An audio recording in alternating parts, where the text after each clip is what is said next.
Hello, guys. Welcome to the new edition of Mind Podcast. How are you all doing? Today I should get a bit of a pat on the back because we managed to squeeze in 3 episodes in 2 weeks.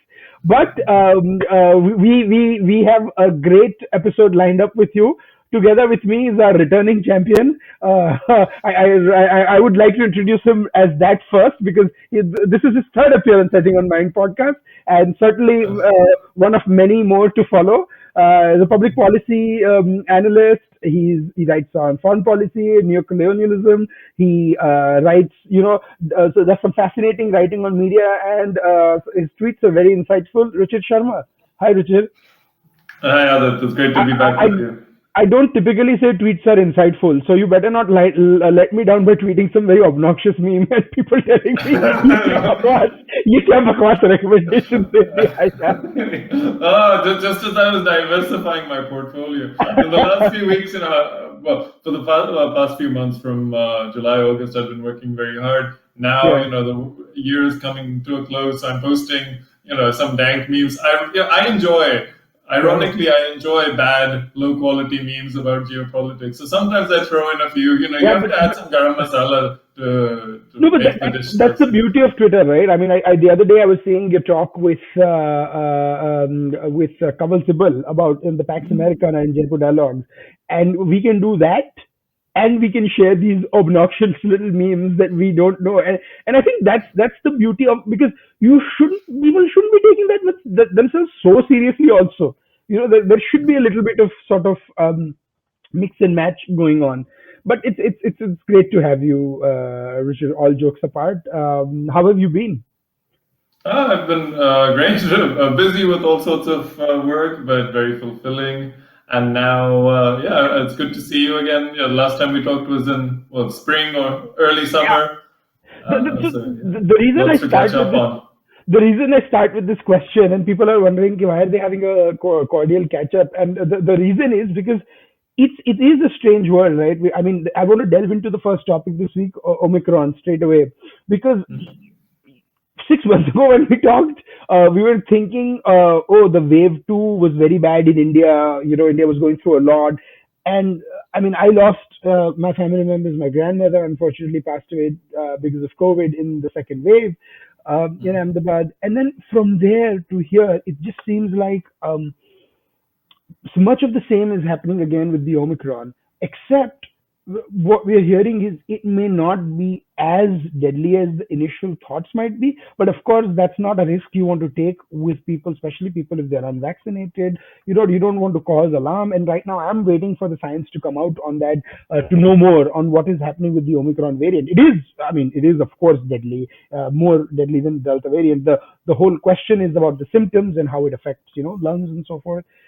But countries shutting down or shutting flights, and is that feasible? So one thing is amping up vaccination rates, helping countries in need. The other thing is, should country be shutting down travel from certain countries? There's a lot to unpack about the Omicron variant, and especially about the reactions to it from various countries. That first of all, credit goes to the scientists, the scientific community and researchers in South Africa for identifying this variant and sharing it with the world. This was after the variant had been detected in other countries, in the Netherlands, in Belgium, in Germany, 1 week, 2 weeks before South Africa went public with it. And who was rewarded and who was punished? South Africa was punished. All its neighboring countries were punished. That initially they started calling it the South African variant until the WHO stepped in and called it Omicron. So that was very, very bitter experience, I think, for many people in Africa and in developing countries as a whole. That there are very few fields in which people in developing countries are the leaders. Now, pharmaceuticals is one where India is a leader. Research into pandemics, because of the HIV/AIDS crisis in Southern Africa, is highly sophisticated. They have very good researchers there. And when they, in good faith and transparently, shared this information, their country was punished. even though there have not been any deaths because of Omicron in South Africa. And the cases are spiking in countries like the Netherlands, like Belgium, like Austria, Czechia, and Slovakia. No one is, putting Central European or Western European countries onto a no-fly list or blocking them from exactly. flights. That is my question. So when you block African countries and not block the other countries where there have been more cases detected, right? It smacks of some sort of a loaded attitude towards that the countries, the African countries, will not be punished, but these guys, dang it, they're going to be punished. And you're like, yes, you can do it because it's easy. You can get away with it. There's no repercussions. What will Botswana do? What will Mozambique do? What will South Africa do? Yeah. But if you try doing this with the UK, if you try doing this with Germany or which is Belgium, what, yeah. Yes, and I only saw one country that within the developed world, within the Western world, that immediately put in a quarantine requirement for people from these countries, so from the UK, from Belgium, from the Netherlands, and the Czech Republic. That was Switzerland, and even they were arm twisted over a weekend. So on Thursday they put in the requirement. Within 4 days, on Monday, they waived it. So no matter how rich and powerful and neutral you are still compelled to open yourself to these countries. Yeah. So that was quite disappointing to see, but it's still important for us to see. It's important for us to see the mechanisms of how this neo-colonial attitude towards developing countries still exists among policymakers. No matter how educated they are, no matter how rich they still see Africa or Latin America or Asia as these dens of disease where these poor people are dying to come over to their countries and infect them, and they just need an excuse to close the borders. Because when you hold a hammer in your hand, everything looks like a nail. They don't like immigration. They don't want foreigners coming. They especially don't want brown and black foreigners coming. This is a very convenient way to do that.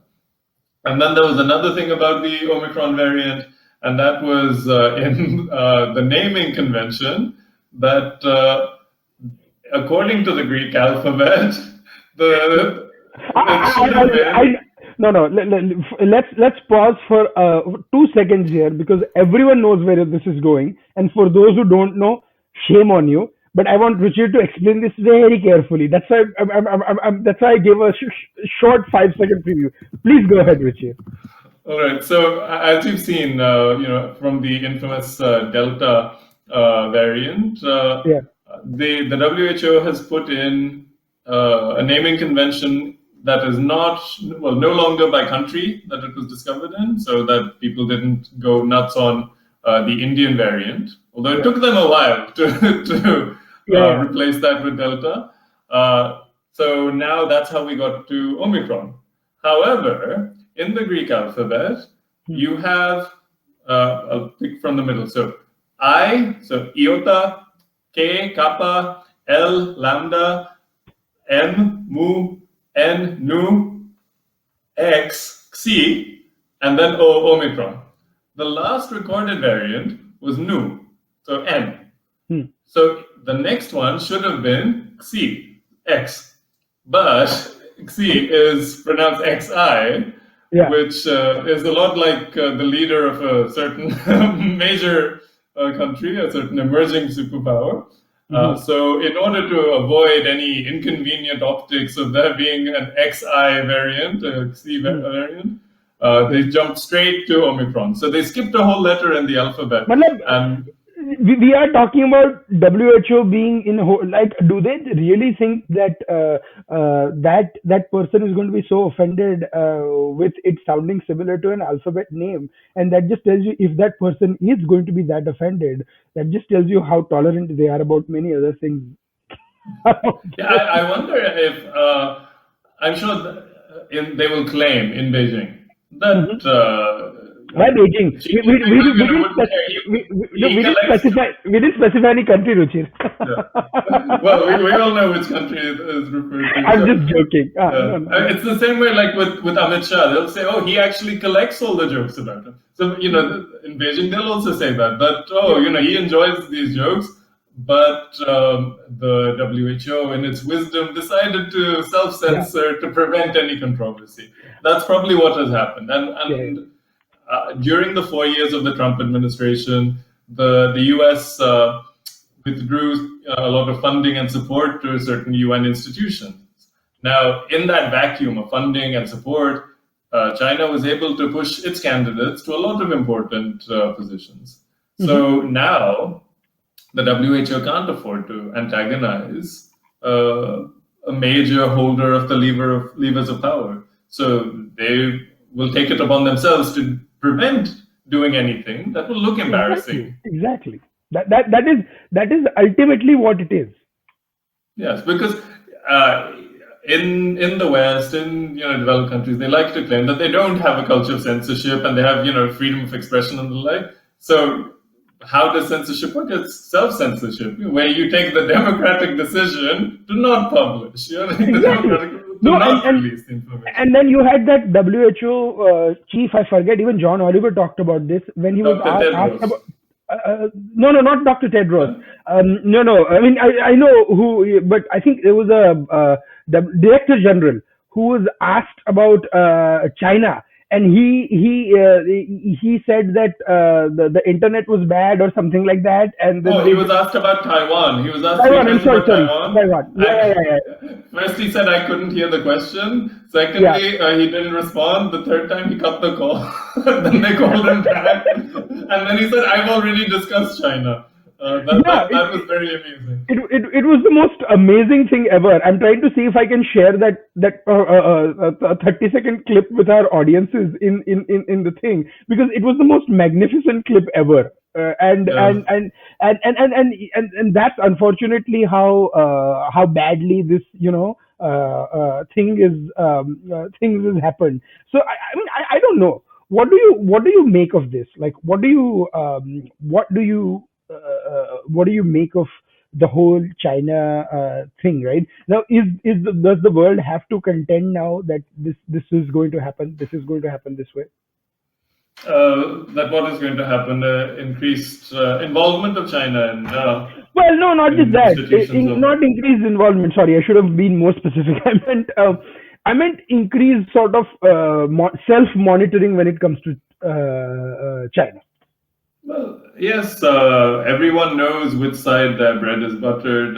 There are certain things you can do and you're acclaimed as a great hero of free speech, and there are certain things that you can't do, and you sensibly choose not to do them rather than get into trouble. Exactly. They made examples of Edward Snowden. They made examples of Julian Assange. They've also made examples of almost every publication that was involved in releasing WikiLeaks, releasing the data. All of them have struggled financially since then because there's been a tightening of the screws. After that, governments didn't want to advertise with them anymore. After that, government sources didn't want to give interviews to their correspondents anymore. Exactly. So it's kind of strange. But and I'm just going to show you guys this video on YouTube, and this is unfortunately what's happened. Taiwan's membership.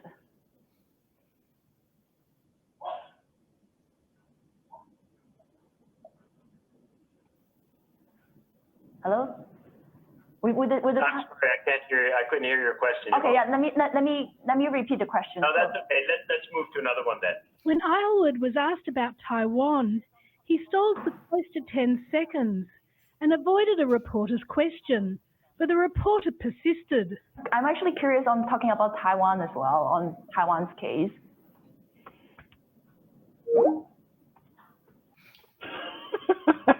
So I mean, I don't know. This is from a YouTube link which I'll happily post on the comments. But this is unfortunately how things have become, right? And it's kind of sad.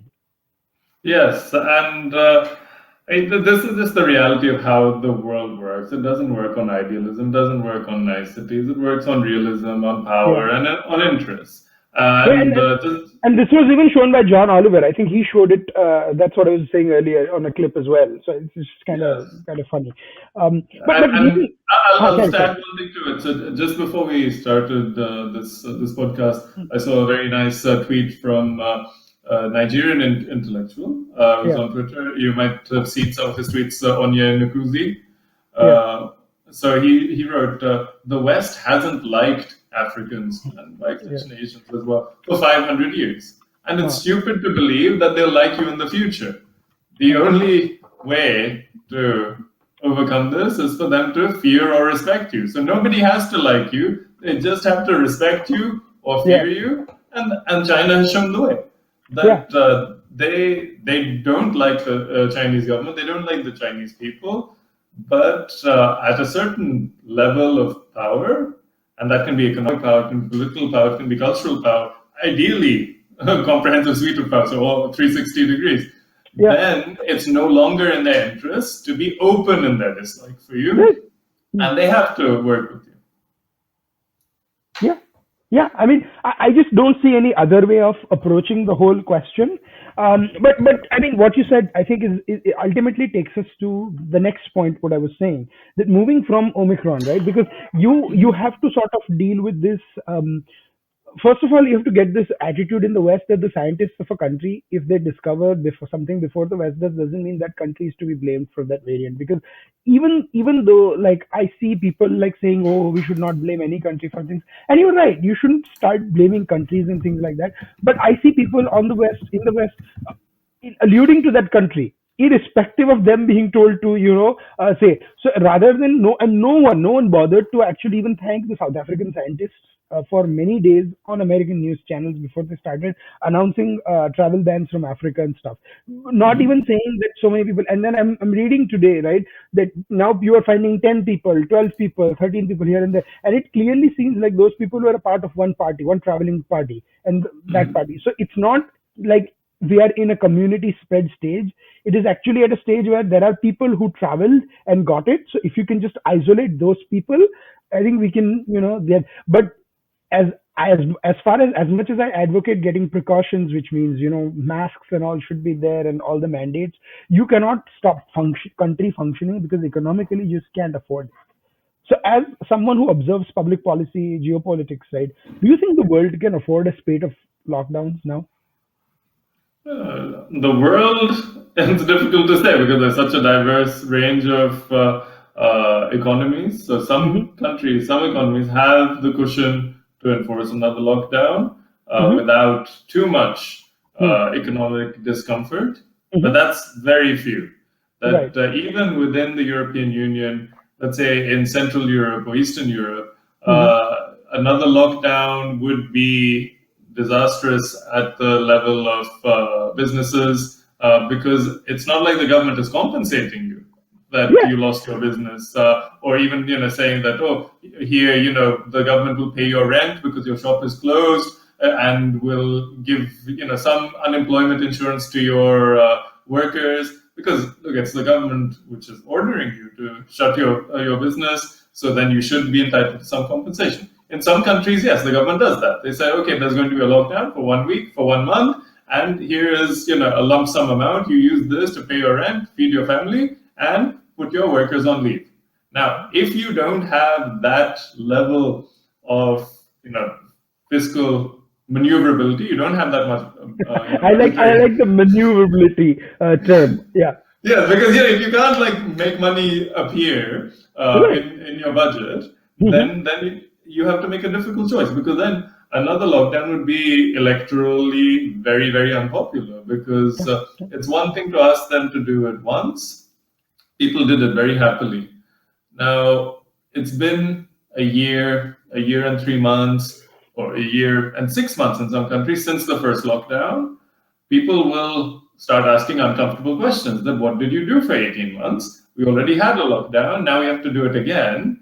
Is this the new normal? Are we supposed to be going under lockdown? Why did we get vaccinated? It will contribute to vaccine hesitancy, because then people will say, oh, what was the point in us getting vaccinated if they're going to put us in another lockdown? So now you're seeing hybrid lockdowns. So, for example, Austria has put a lockdown for the unvaccinated and said that if you're vaccinated, you live your full life, do whatever you want. If you're unvaccinated, then you face a lockdown. And this is a carrot and stick approach. Some countries are saying, oh, if you're above 65, we'll pay you this much if you get vaccinated. You'll get cash in hand from the doctor. So just do it. Some are saying that if you're unvaccinated, then you cannot use public transport. You cannot go to public events. I know. I even heard that what's the word? In some places they were giving beers and things like that. Like, I mean, if you get a vaccine, you get a beer. Like in America only, there were a couple of states that announced something like that. So it's kind of strange. And the problem is the vaccine hesitancy is, I think it's to some extent, this does not come naturally to Indians. So when they were shouting about vaccine hesitancy, people like Akhilesh Yadav, many others were making irresponsible statements. Mm-hmm. People said what they were. In the end, they still lined up to get a shot. I mean, still India is not fully vaccinated because ultimately you do trust. The Indians do have that faith. In America, it's a whole different sort of thing. I almost find that there are two sets of information that's being disseminated to the people, and everybody is believing their own truth, and only the version of what they want to. So it's just crazy what we find out. Yes, it is. And it's a shame that in a country that does not historically have a problem with vaccine hesitancy, there were people who were fueling it, trying to create Western-style vaccine hesitancy back during the first and second waves in India, and trying to discredit Indian vaccines, acting as very ham-fisted Pfizer lobbyists, saying, "Oh yeah, Pfizer is the best. We deserve the best, and to hold out, don't get vaccinated with these low-quality Indian ones. Wait for the special foreign one, which costs more. It costs more, so it must be better. It's the Rolls-Royce of vaccines." Yeah.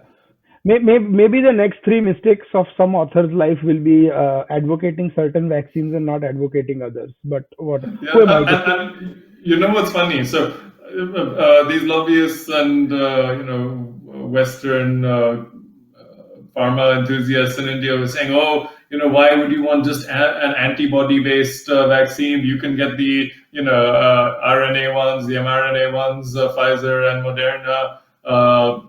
Meanwhile, I'm now seeing people in developed countries, so in countries like Austria, which are having this other wave, say that everyone got the Pfizer or Moderna one. They got 2 shots. Maybe for the booster, they can get a traditional vaccine with antibodies, and then they'll have the full suite. So now they're discovering that maybe this Indian one is not so bad after all. And the Lancet said that the efficacy is 77.5%, which is excellent. Outperforms a number of other vaccines. No, but I think I have no.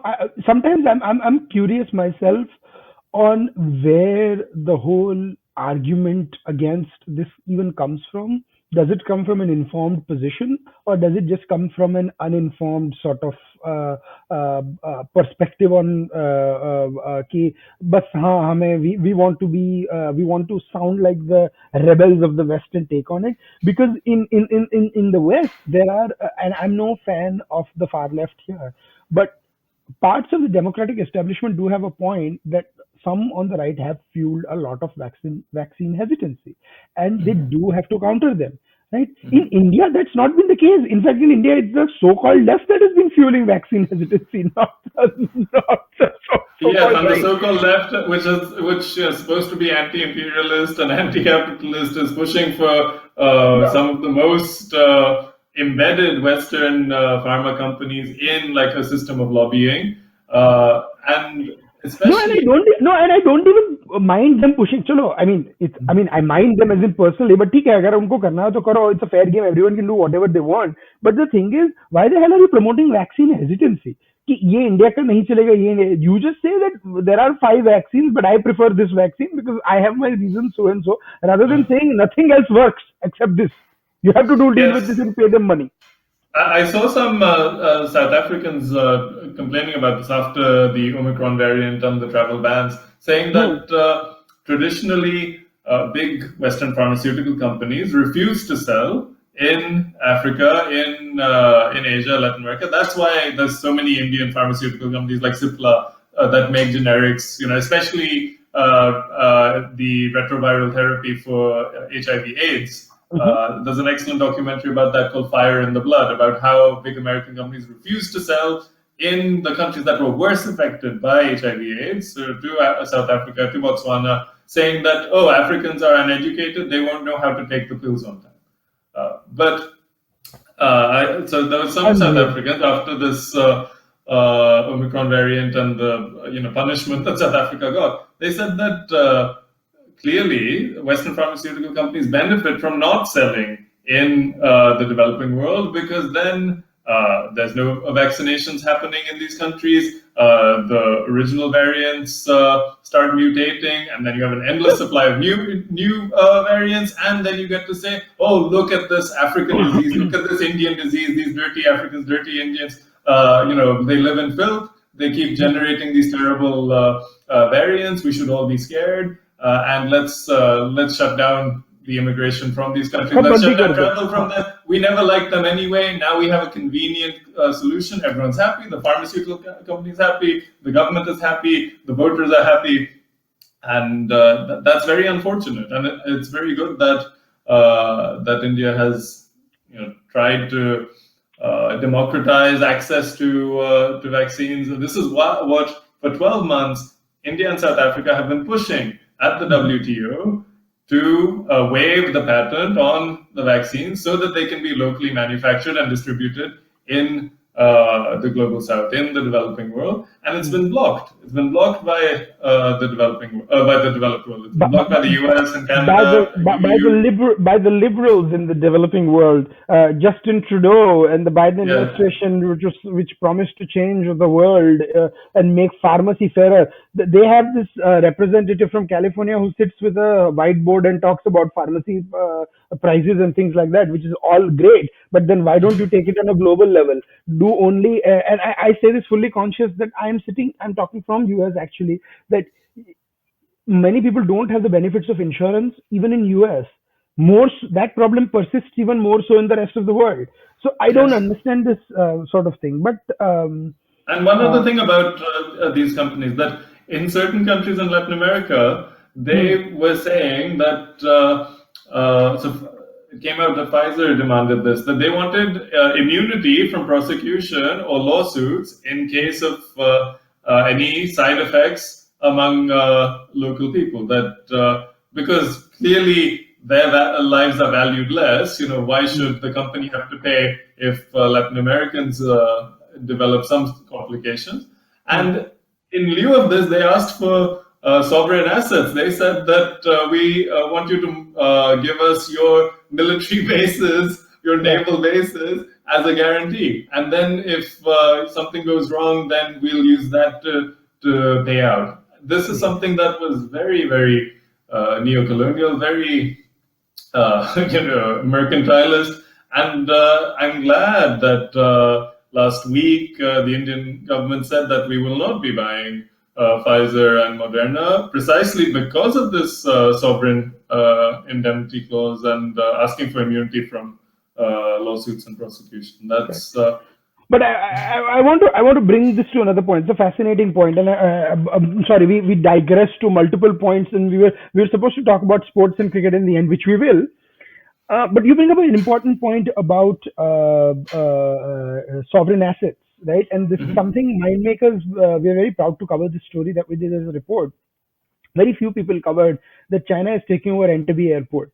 And it's the most insane piece of news I've heard, where they'll resume because they couldn't pay their debt. And a lot of us have been flagging this, that African countries where China has made investments, they've purchased, like they've done stadiums and places like that. We saw this in Sri Lanka with the Hambantota port and so forth, where, so how huge is this sort of, I don't want to use aggressive terms like threat and stuff, but this concern, it suddenly alarms people if sovereign countries like other countries can start operating airports smack bang in the middle of the world elsewhere. Like, what does this tell you, right? Like, where are we headed? Yes, well, it's quite clever negotiation that they managed to sneak in a clause like that in so many cases. Right. And it's what they say, caveat emptor, the buyer beware, that when you sign contracts for soft loans, you should read the small print and you should ensure that you're able to pay it back. And that is whether it's coming from China, whether it's coming from the IMF, whether it's coming from the World Bank or the EU, Japan, the US. You should always be very careful what position you put yourself in when you indebt yourself to another country or an organization. That there's various development models. You can either borrow and develop your country, but then that gives you full flexibility on how to spend it. But then you're beholden to these people. I must correct myself. It was that they could, if Uganda defaulted, but then there's a story published in Bloomberg maybe a day and a half ago before we were recording, which it said that apparently Uganda's chief legal officer urged to finance ministry to refrain from renegotiating the terms of an $200 million Chinese loans, as it may be able to meet its debt negotiations. And so the fears are unfounded so far because the loan came with a 7-year grace period. So I have to put that clarification because it's there. But certainly there were many reports that said about the thing. So that's it is something to worry about. Yes, and if you follow him, or if you don't follow him, I would highly recommend you do follow him. So Branko Milanovic is a Serbian economist who has talked about this, that every country, every developing country is given two choices when it wants to develop its infrastructure. One is you take a loan from another country or from the IMF or from the World Bank, and then you get a large amount of money and you have more or less full flexibility on how to spend it. The negative to that is you are beholden to your creditor, who can one day decide, okay, I was very generous to you in the past, it's time to pay up with interest, and then what are you going to do? What if the investment doesn't pay off? You plan that we're building this airport, we're building this highway, it will give us returns of 4% a year, or we're building this chemical plant, it's going to give us returns of 4% a year. But the loan payment is 5% a year, and then, or let's say your asset underperforms, it earns 2% a year. The loan remains at a fixed interest, and you find yourself stuck. That's an issue that Yugoslavia faced. That it was the most developed country in Southeastern Europe because it had access to American capital and then IMF and World Bank capital as well. For its size, it received the largest IMF package in the world in the early 80s. But no matter how much infrastructure it built, it had an excellent highway system, it had advanced industries, it had a space program before the US did. Exactly. However, when these investments don't pay off, the loan is still due, and then in paying it back, they experienced stagnation, so there was no economic growth for 10 years, and inflation, which is a terrible combination because it always leads to political instability. When the money in your pocket and your bank account becomes worthless with every day, and the government and society and economy is not delivering on the promise that you will live a better life than your previous generations, then people get frustrated, and that's what led to sub-regional nationalism and the breakup of the country was a very large factor in that. Now the other model is, if you don't want to take loans, then it's foreign direct investment. Then you say, oh, please come to my country, invest, build this car plant, build this train factory, but then you have no control over how the money is spent, and it's not creating basic infrastructure. At the risk of making a very dangerous statement, I'm going to say this. So you have two things. You take FDI and piss off the communists in your country, or you take on loans from communists in other countries and then piss every other countryman off when they come to take over their loans from the other. So you have two options. Pick your poison. Exactly, and this is the reason why countries find it difficult to develop, because if you don't have access to indigenous capital, then you're dependent on either loans or on FDI. And both of them come with strings attached. The loans build your basic infrastructure, but that doesn't always pay off so that you can return the loan with interest. And the FDI builds, townships and factories, which are islands of development among staggering poverty. And that's what we're seeing right now. The Indian model is the FDI model. Thankfully we haven't had too much interaction with the IMF and its structural adjustment since the days of Narasimha Rao. But it also creates a two-tiered society where we have all these fancy new factories and foreign companies and a whole ecosystem of people working in them, living in those gated communities. But it doesn't always uplift the rest of society or improve their access to infrastructure. Fascinating. So moving on, Ruchir, from there to what we initially planned this podcast around, but obviously, like all good podcasts, we ran around the topics and then ultimately found what we really wanted to talk about. And somehow this ties into the talk you had about Pax Americana, right? Because then, what is the counter to Pax Americana, right? Do we talk about similarly sort of Sino, like Pax Sino or something like that? I don't know, because Pax Americana. Pax Sinica would be the Latin term. No, the reason I'm asking is because Pax Americana, for people who don't know, is basically American peace.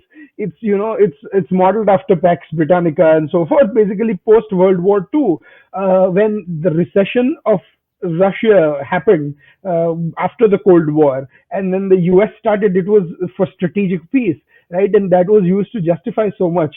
So Pax Sinica is maybe that's what might happen in Africa. Who knows? Pax Sinica is still far away. There still has to be a period of two rivals and superpowers, and the rest of us trying to milk them for as much as we can. So look, when two dogs fight, the monkey wins, right? So be the monkey. The Cold War was an excellent period to be a non-aligned country because you could work both sides. If you were strategic enough, then you could say, give me money. I'm a buffer state against the communists. Give me money. I'm kind of socialist, and I'll threaten to become capitalist if you don't give it to me. We can all be vassal states. Let's try not to be vassal states. So the ideal is to not become a vassal state. But the reason I use the we can all become vassal states is because openly, the ideal would be if we were vassal states openly, but then pursuing non-alignment below the sheet, so to speak. Yes. So, the reverse of what we actually did. The reverse of what we actually did, yeah.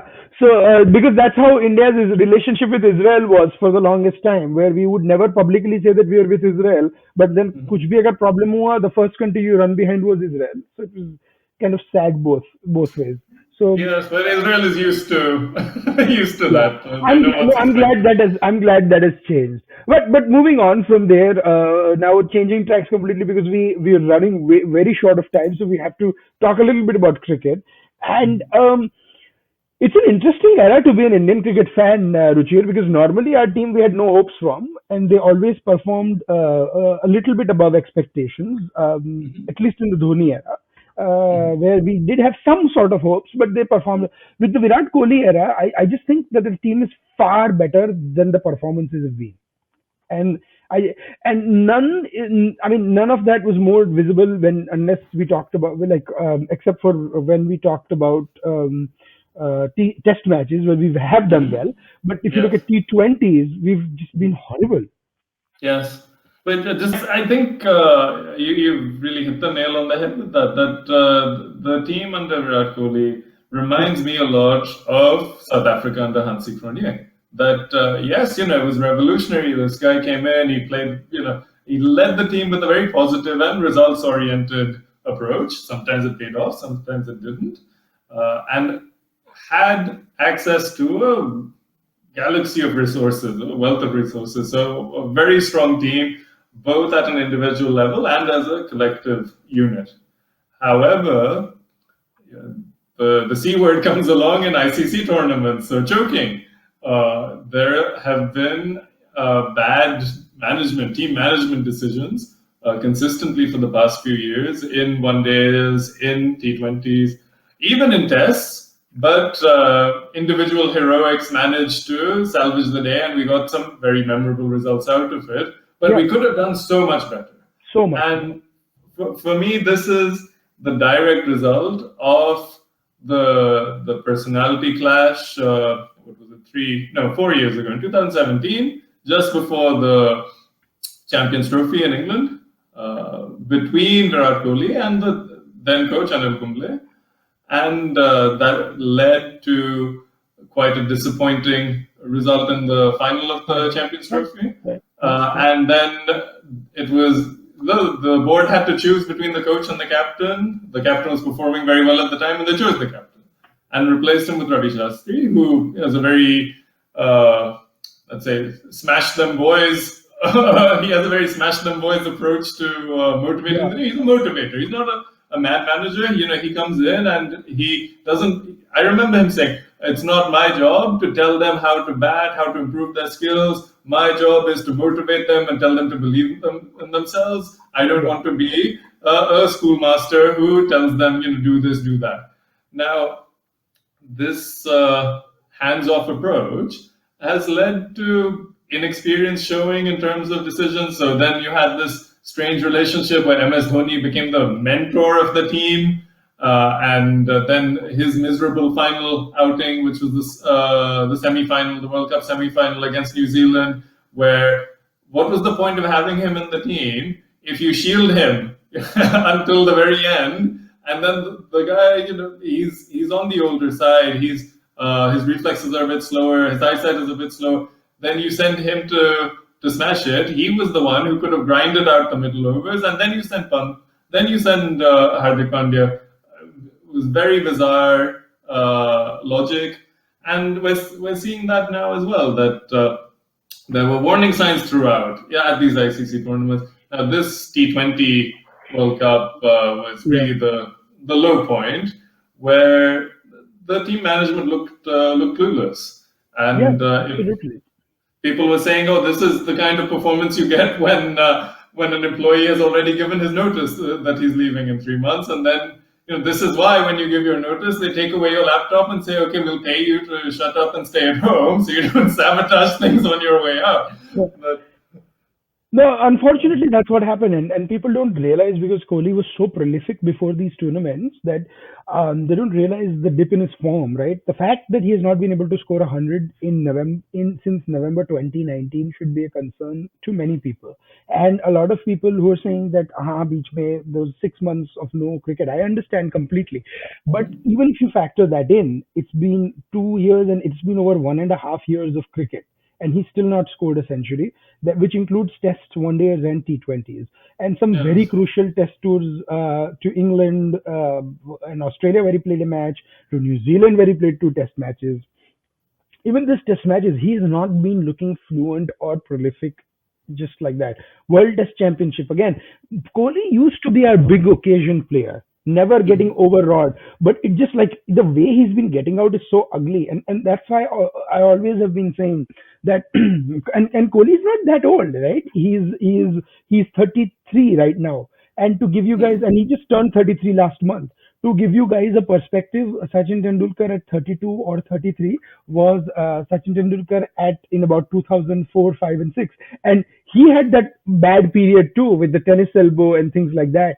But he completely reevaluated and changed his game. And 2007, 8, 9, 10, 11, those 5 years, he was in insane form. Like if you look at his runs in England or him going to Australia and being average during the one-day series and then winning both the finals single-handedly for India. I mean, literally, he scored a century in one and 91 in the other. I mean, they just couldn't get him out.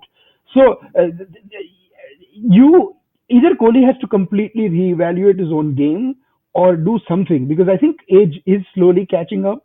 For Sachin, I think the biggest shot that he took out of this book was when he would step out to the fast bowlers and smash them over the head for 6. He just couldn't do it with the backlift or hit the straight batted. So the sweeps started coming in, the cuts, the pulls. He became a more creative player. And I'm not comparing Kohli and Sachin. I'm just comparing the graph they've had and the amount of cricket they play. And for anyone who gives me IPL, okay, Kohli also plays the IPL. IPL existed in 2008, and Sachin actually played IPL in 8, 9, 10, 11, and 12. And I think 12 was the last year, and he was very prolific in the IPL also in year 2 and 3, one of the highest scorers. while playing well. So it can be done. Yes. It has to be, the attitude has to change.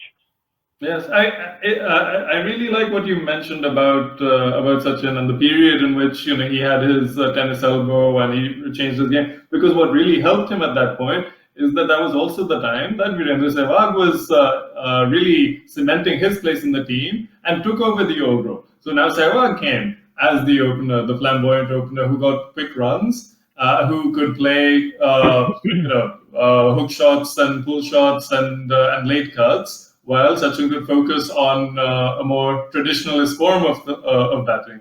And that took some of the pressure off.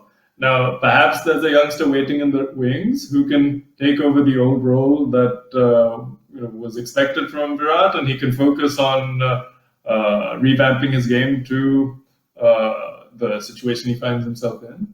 But it's also good now. I think we discussed this last time as well, that it's great that Rahul Dravid is coming in as the new coach. He's done a wonderful job with the juniors and with India A. Now, the issue is, from a coaching point of view, he's not going to be any different to his good friend, his neighbor, his Karnataka Ranji teammate, Anil Kumble, because he's also from the same generation. He's also quite a strict taskmaster. And it's the players who need to adapt. That, they had a very cushy time under Ravi Shastri, but that didn't pay off the way that it could have, especially in limited overs. And I think one person who is truly the one to have suffered during this time is Ashwin. So our Ashwin has really suffered from not being given the exposure that he needs. That despite missing out on 4 tests this season, he still got 51 wickets, the highest wicket taker in tests, which is 7 more than Shaheen Shah Afridi, so 44. It is insane. And he would have gotten at least 8 or 10 more the way he had been bowling, but he just refused to play him.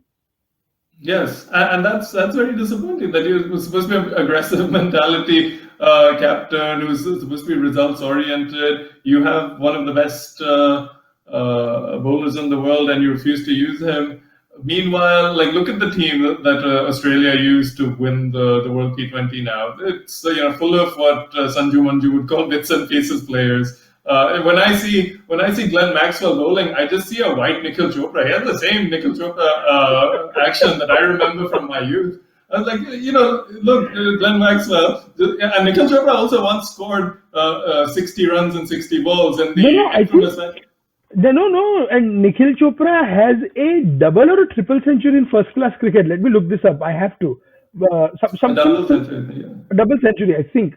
Some strange. But no. While I looked that up, whenever I think Glenn Maxwell bowling, I just get nostalgia for Nikhil Chopra. That what was missing in Nikhil Chopra that is in Glenn Maxwell. Yeah. But now, I correct it. Not a double or a triple century. It was 132 not out. I think it was another bowler that got a first class double hundred or triple hundred. I forgot who it was. But Nikhil Chopra still has 132 not out with a very respectable first class average of 27 in batting.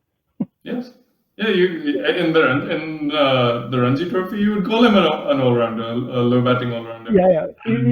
He is one of the few special Ranji Trophy bowlers whose bowling average is higher than his batting average by 8 points. And I'm like, oh God. Yes. Oh, and fun Nikhil Chopra factoid. Do you remember in the 80s, maybe you've seen this in compilations of nostalgia ads from Doordarshan, from the Doordarshan era. There was an ad with Kapil Dev for Boost, where there's this kid, I think at the Firozshah Kotla, who's exercising and running around, and then he says, "Oh, Boost is the secret of my energy," and then Kapil Dev comes and he's like, "Our energy." That kid was Nikhil Chopra. I did not know that at all. Wow. Yes. this is fascinating. I had no Yes. clue. So it started off with like, oh, when I grow up, I'm going to play for India, just like Kapil. And, he's inspired by Kapil. And then he does all his exercises, runs and bats. And Kapil shows up in the end and says, yeah, the boost is the secret of iron. He did go on to play. So that the kid who Yeah, was in that ad did go and play for India. Test and, well, fascinating. one test and one days, many one days. Hmm. No, but you are right, absolutely, about what you said about Maxwell and so forth. That he is essentially that. So I don't know why he was obsessed with not playing Ashwin, and people are putting memes of him like them doing some sort of a fun joke on things, asking there's no rivalry. No, that clearly is that doesn't mean that they bring it on the field. Both of them are thorough professionals, but clearly there was something going on, and I don't know what was driving it. I don't know why he thinks he's Clive Lloyd, that he should not play any spinner, that people are going to be intimidated. India has a great fast bowling attack, but we can afford to have a spinner. So Yeah, and a he, spinner who regularly gets and he 50s, refused to who play him in the contributes World as well. T20 also. No, no, he refused to play him in the World T20, and then he comes and picks up three wickets in game 3, 4, and 5 when India is out. And I'm like, I don't care who you are. Against Pakistan, you play a big match player. You Yes. play a player against who gives it back. Poor Varun Chakravarti looked like he was completely out of place. And I Yeah. don't blame him because he didn't, he wasn't experienced. It's not the same playing against other teams like it is a playing against Pakistan. So Exactly, and like look at the leading bowler for Australia, the champion team, is Adam Zampa. His average is not great, but he shows up in big matches. He takes wickets from people like Virat Kohli. That's his bunny. He gets big wickets. He gets them at the right time. He slows down the run scoring. Now, you, other teams would kill to have an Adam Zampa. He's not very impressive in stats, but yeah, he pulls it off. You have an off-spinning Zampa. You have Ashwin. You refuse to but play him. here is the That's thing. I don't understand why is Indian cricket used to be very open about demoting captains, right? But somehow they do not want to demote Virat Kohli, even though he has not really won anything. Like literally hasn't lost the World Test Championship, and I love Virat Kohli as a player. I just think that he's right now he's even not he's worse than Tendulkar was as a captain, and oof. and I'll tell you why. And people will compare records. I don't look at just the record. You have to look at this squad. I mean, Virat Kohli had MS Dhoni and Rishabh Pant as keepers and Riddhiman Saha as a backup. Uh, Sachin's keeper in Australia was MSK Prasad, and his backup was Samir Dighe. Like MSK Yes. Prasad has this amazing, and we've talked about that clip so many times on this podcast. If you really have been under a rock, look up MSK Prasad Brett Lee. Brett Lee bowls a full toss at 145 kilometers an hour, and MSK Prasad, there is a full 1 second after the ball. Like, I mean, I'm not 1 second, maybe less. Like, literally, the ball was into the stumps, and then his bat comes down. He had not faced anything like this. So, Yes. I Well, I mean, have a very different memory of MSK Prasad that we used to joke which that. Mr. Bharadwaj? It was a match where Vijay Bharadwaj was playing, but I Uh, think, it was in Africa. It was in the LG Cup, yeah, as it was called. The same series in which Sunil Joshi got 6 for 5 for 12. 6 against South Africa. Yeah, 6 for 12. Oh, 5 for 6? Yes, 5 for sorry, 6. yeah. Yeah. Yes. And so there was a fast bowler bowling, there was a big nick. He caught it, and in throwing it up in the air, it fell down from between his gloves. But he completed the appeal, and then the umpires had to decide whether it was a catch or not. Oh, goodness And from that moment on, people said, yeah, MSK is short for Muska Prasad, because, he's put butter on his gloves. Yeah, who was our ex? I don't know if he's still the chairman of selectors, but shock and horror. I mean, it's unbelievable how people like MSK Prasad. But so that is what Sachin had to play with, right? We had two decent bowlers in Srinath and Kumble, and then we had variations of Srinath in there, like changing fast bowlers. David Johnson, Abhi Kuruilla, Paras Mambre, who's our current bowling coach. I mean, you nailed it. It was horrible. So, Yes. that's the team that Sachin had. So, and his problem was, which is similar to what Virat, I can do everything myself, right? And he was trying to do it, and it just that ended up affecting his batting. And that's why I feel that if there is someone else who takes over as captain, maybe Virat won't get to hold the trophies the first, but then for once India might start actually winning trophies. Yes, yes, because I don't agree with the established wisdom that the captain should be the best player because his place No, in the team is secure. The captain should be the one with strategic thinking. The captain no. should even be a bowler. Like, why do we not give the captaincy to bowlers? We've had good bowler captains before. We had Kapil Dev, we had Anil Kumble. Then there's famous bowling captains in the past: Heath Streak, Sean Pollock, in our own lifetimes, Imran Khan. That bowlers make good captains because a bowler can't defend on a ball. Bowlers exist to take wickets. They understand the Yeah. mentality is needed to psych out the opposition. And then people say, oh, when a bowler becomes a captain, he overbowls himself. Well, the batsman is a captain right now. He's overbatting himself as well, wasting balls and I think Kumble was a phenomenal captain in 2008, and he was always.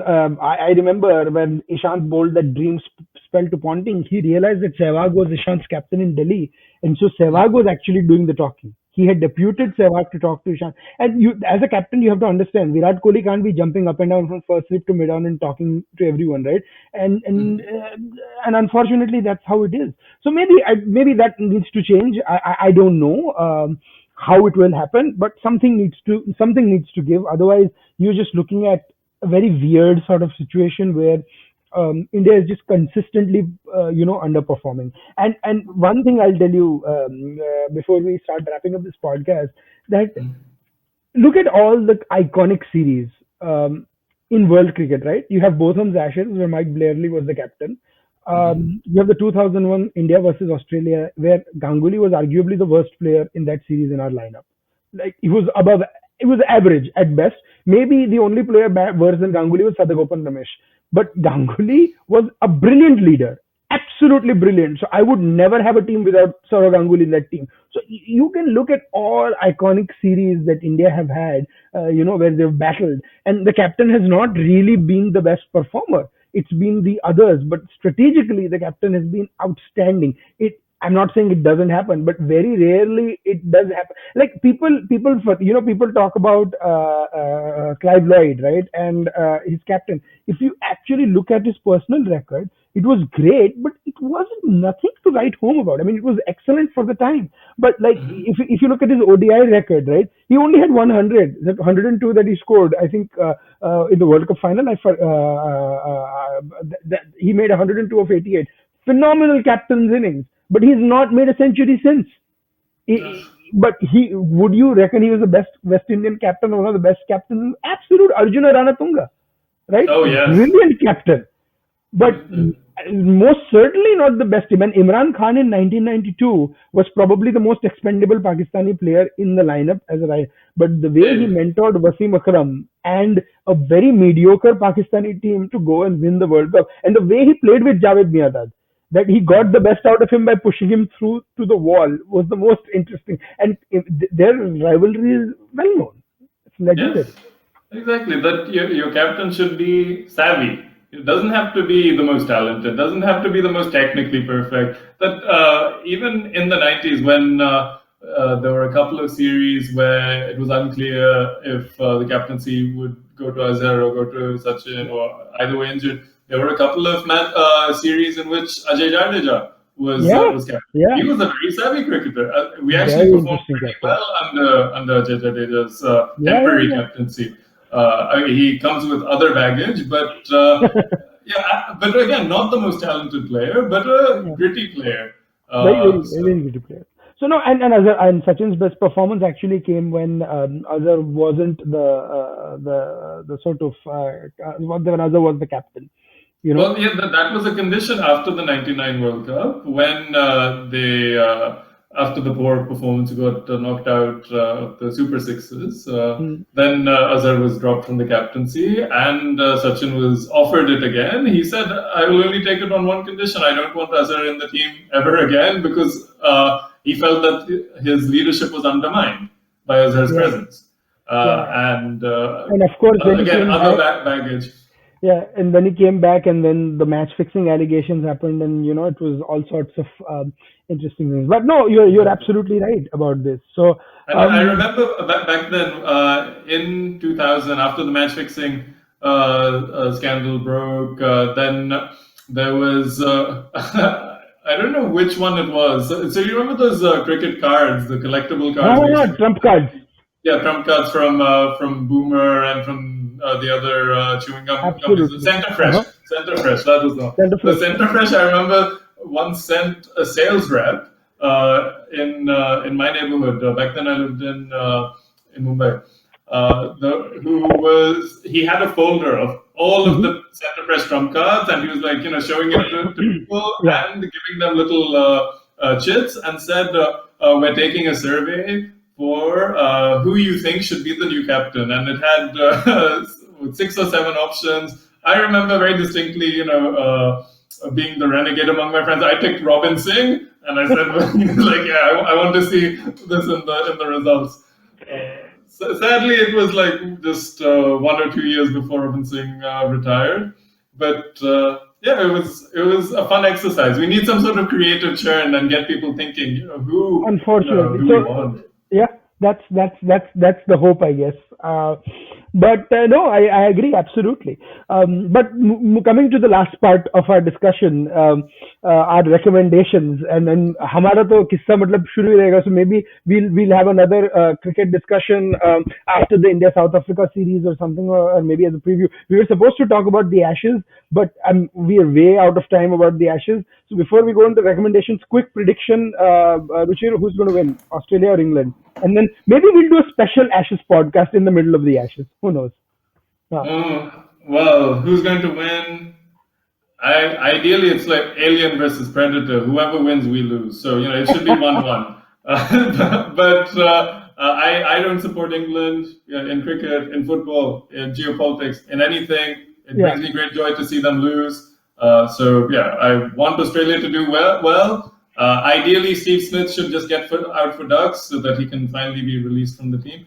What I would love to see is Adam Zampa as a test player. Come on, he's at the peak of his skill. He's not been setting the world on fire in first-class cricket, but if not now, then when? When? I agree. My thing, I've supported England in the Ashes a few times only because they were never winning it for a long time. But normally I detest supporting England in the Ashes for one reason, because they act like whiny cricketers. Like everything in their life only revolves around Ashes and beating Australia, and India has already done it twice in the last 4 years. So I mean, we can teach you how it's done, England, if you don't know, because they seem to have forgotten that they themselves beat them 11 years ago. But so that's one of the reasons. But the only reason why I want to see a very close game is if you watch Australian broadcast, it is more jingoistic sometimes than the Congress broadcast on Rahul Gandhi, and it annoys me to no end. So just to see their broadcasters get a little bit of reality check, it'll be a lot of fun to see England at least make a contest out of it. I will make one prediction though. I think England is going to surprise everyone, especially with Ben Stokes coming out rejuvenated. If you ask me to make a prediction, it's probably going to be 2-2 or 2-1 to England if England win the first test match. If England lose the first test match badly, then Australia will win 3-1. All right, nice. Those are very specific predictions. Nice. Predictions, yeah. But I think it all depends on how the Gabba tour goes. Yes, exactly. So, coming to the end, any recommendations you have for our listeners, which is if you've watched anything or read anything? I can recommend a board game. So that would be first. Please do. All right. So let me maybe I can share my screen. Yeah, please. So I've just ordered this myself last month. So do you see this? So there's a new board game. It was released. Hold on. Let me see if I can give you permissions to share your screen. I don't know if wait, it's at my end. So do you see this? There we go. So Bharat 600 BC. It's an Indian-owned, Indian-made game with handcrafted pieces by artisans. So Bharat 600 BC simulates the world of the Mahajanpad era. So you can play as one of the 16 Mahajanpads of ancient India. It's a very well thought out game. You have this wonderful map of the Indian subcontinent. You have to balance your economy, your army. There's natural disasters. It's good for 2 to 8 players. So I remember reading about this when it was launched. There are these wonderful artistic depictions of various in-game events and personas. So I remember when this came out, I was very excited for it, and it's on discount now. So I've ordered it, and I'm looking forward to playing it now with my friends and family. So do let me know if you enjoyed it. And this bit is very interesting. So it's eco-friendly with original Channapatna handcrafted wooden components dyed with natural colors. So it actually, is supporting traditional arts as well, not just artistic styles, but even the techniques. This is a magnificent recommendation, Ruchir. I was not aware of this, and I'm so glad you gave it. And I'm sort of I'm right now bowled over because it's such a brilliant recommendation. My recommendation, guys, this week is going to be a show that I just watched. All of you must have watched, called Money Heist. The show comes to a conclusion this weekend. That's when the release. It's a fascinating sort of thing. And a documentary that I've watched. I've recommended a show on Hulu called Dope Sick, but I think the documentary is called America's Greatest Crime or something like that. It is about opioids addiction and stuff. And HBO did a documentary, The Crime of the Century. I'm sorry, that's what it's called, and how the big pharma sold America. It's a very long documentary. It's 2 parts. Each part is 2 hours each, but that's how comprehensive and it's made. I finished it in probably 1.5 days because I watched it an hour at a time. It is depressing. It is disturbing, and if you can watch all 4 hours at a go, it'll impact you in a totally different way. Good luck to you. I couldn't I just physically couldn't. But do watch. So one is going to be a complete popcorn. Maybe watch the documentary first part, then watch 2 episodes of Money Heist. Feel nice about yourself, and then watch the documentary again. I don't know how to else to put it. But Ruchir, appreciate you joining us. This has been a fantastic discussion, and I hope to have a future one very soon with you. Thanks again for inviting me. It's been a while. I was thinking how you were doing, and I'm glad we had this chance to talk about so Absolutely. many fun topics. अब तो ashes की देरी है ना, so we'll have one very soon. Yes, excellent. All right. Yeah. And please like, share, and subscribe, folks. Write to us, and we'll cover more topics in the podcast to come. And write to us how this board game was. Do consider buying it. Thank you, everyone.